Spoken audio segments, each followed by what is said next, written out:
Hello, Bacho. Let's read this question. So this question says, a fixed wedge with both surfaces inclined to 45 degree to the horizontal as shown in the figure. Particle P of mass small m is held on the smooth plane by a light string which passes over a smooth plane A and attached to the particle Q of mass 3m. Rest on the rough plane. The system is released from the rest given that the acceleration of each particle is of magnitude कितना दे रखा है आपको g/5√2 then ठीक है। आपको क्या बताना है if the in the above question the coefficient of friction between q and the rough plane is ठीक है। आपको क्या बताना है कोएफिशिएंट ऑफ फ्रिक्शन यहाँ पर कैलकुलेट करके बताना है। ऑलराइट, तो चलिए बच्चों इस क्वेश्चन को अब हम क्या करते हैं स्टार्ट करते हैं। तो इस क्वेश्चन का की कोएफिशिएंट ऑफ की कॉन्सेप्ट आप क्या लिख सकते हैं, technical concept of this question friction लिख लीजिए। क्या लिख लीजिए, फ्रिक्शन फोर्स लिख लेते हैं ठीक है। Friction force will be the key concept of this question. ये देखिए आपका मूव कर रहा है गिवन दैट एक्सेलरेशन आपको बोल रखा है, तो इसका मतलब यहाँ पर आपका काइनेटिक फ्रिक्शन क्या करेगा, एक्ट करेगा ठीक है। कौन सा फ्रिक्शन एक्ट करेगा, आपका काइनेटिक फ्रिक्शन ठीक है। तो चलिए इसको अब हम यहाँ से सॉल्व करना स्टार्ट करते हैं।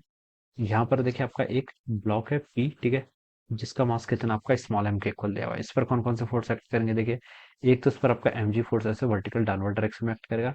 यहाँ पर एक आपका क्या लगेगा, नॉर्मल लगेगा इस डायरेक्शन में ठीक है। इसको आपने देखिए एक क्या कर रखा है, इसे टेंशन स्ट्रिंग से कनेक्ट कर रखा है। मान लीजिए उस पर टेंशन कितनी टी है ठीक है। ये पूरा सिस्टम मान लीजिए मूव कर रहा है ठीक है, ये एक्सेलेरेशन से ये मैंने इसके डायरेक्शन में एक्सेलेरेशन मान ली ठीक है। ये आपका सिस्टम क्या कर रहा है, ऐसे मूव कर रहा है ऑलराइट। तो देखिए बच्चों यहाँ पर क्या होगा, एम जी के आपके दो कंपोनेंट आएंगे, ये एंगल 45, तो बच्चों क्या बता सकता हूँ ये एंगल भी कितना होगा आपका 45 के इक्वल होगा ठीक है। तो कंपोनेंट देख लेता हूँ, एक तो आपका एम जी का कॉस 45 इस साइड आ जाएगा, यानी कि M G by root two एक कंपोनेंट इधर आएगा, एक कंपोनेंट आपका M G by root two आपका इस डायरेक्शन में आ जाएगा ठीक है। ये लिख सकते हैं ऑलराइट। तो ये आपका देखिए सिस्टम यहाँ पर से ऐसे कनेक्ट किया हुआ है, और ये आपका एक 3m मास पे ऐसे कनेक्ट हुआ है। एक मास यहाँ पर क्यू कनेक्ट है जिसका मास कितना है 3m के इक्वल गिवन है ठीक है। तो इस पर आप एफबीडी बना लो, 3mg आपका ऐसे डाउनवर्ड डायरेक्शन में एक्ट करेगा ठीक है। और यहाँ पर आपका ये एंगल भी अगेन 45 के इक्वल दे रखा है, तो नॉर्मल भी आपका ऐसे लग जाएगा। तो बता सकते हैं ये जो कंपोनेंट होगा ये कितना होगा आपका 3mg का cos 45, तो 3mg बाई रूट टू हो जाएगा। और यहाँ पर जो कंपोनेंट आएगा वो भी कितना आएगा आपका 3mg का sin 45, यानी कि 3mg बाई रूट टू ठीक है। टेंशन कितनी रहेगी, टी रहेगी। ये आपका ए एक्सेलेरेशन से ऐसे नीचे को मूव कर रहा है, ये मैंने यहाँ पर ऐसे जूम कर लिया ठीक है। अब देखिए ये क्या आपका रफ सरफेस है, तो काइनेटिक फ्रिक्शन देखिए ऐसे एक्ट करेगा। काइनेटिक फ्रिक्शन मूव कर रहा है ना, तो फ्रिक्शन काइनेटिक आएगा तो ऐसे एक्ट करेगा। तो अब चलिए इसको सॉल्व करते हैं। तो देखिए बच्चों यहाँ से हम क्या लिख सकते हैं, इस पहले हम इस वाले ब्लॉक की बात करते हैं, एम वाले ब्लॉक की ठीक है, जो स्मूथ सरफेस पर रखा हुआ है। इस पर देखिए बच्चों आपका ये आपका एम मास कितना है, एम एक्सेलेरेशन कितना है इसका g/5√2 ठीक है। mg/5√2 ये मैंने न्यूटन लॉज ऑफ मोशन लगा रहा हूँ ठीक है। टेंशन देखिए इसके मोशन को क्या कर रहा है, सपोर्ट कर रहा है, माइनस mg√2 आपका इसके अपोजिट डायरेक्शन में। तो ये आपका ऐसे हो जाएगा ठीक है।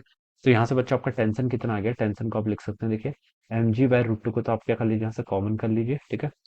और 1 + 1/5 यानी कि आपका 6/5 के इक्वल हो जाएगा ठीक है। 6/5 के इक्वल हो गया ठीक है। तो ये कितना आ गया बच्चों आपका 6 mg डिवाइडेड बाई 5√2 के इक्वल। ये तो बच्चों क्या आ गया आपका टेंशन आ गया ठीक है। अब 3m वाले इस वाले ब्लॉक पर है, इसको क्यू बोल रखा है ठीक है।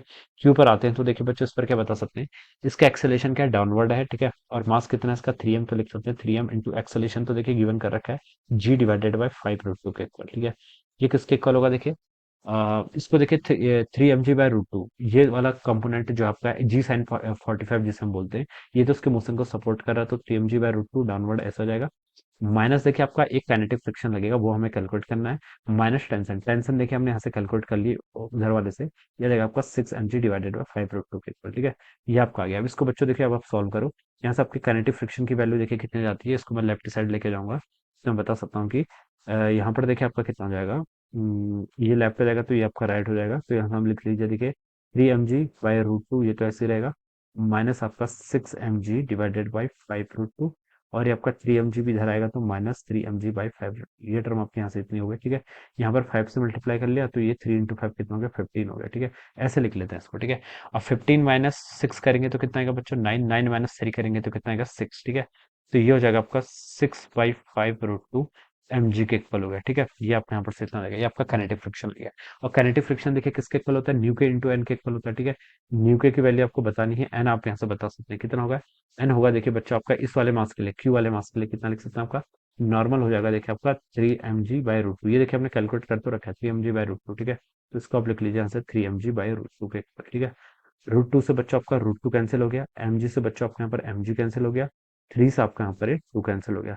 तो ये न्यू के की वैल्यू कितनी आएगी बच्चों, 2/5 के इक्वल आएगी। तो ये क्या होना चाहिए, अपना आंसर होना चाहिए। यही पूछा था कोएफिशिएंट ऑफ काइनेटिक फ्रिक्शन, उसकी value 2/5, this must be the answer. तो किससे मैच कर रहा है, डी ऑप्शन से। So we can say that option D will be the right answer of this question. So I hope you all understood this concept. All the best and thank you so much.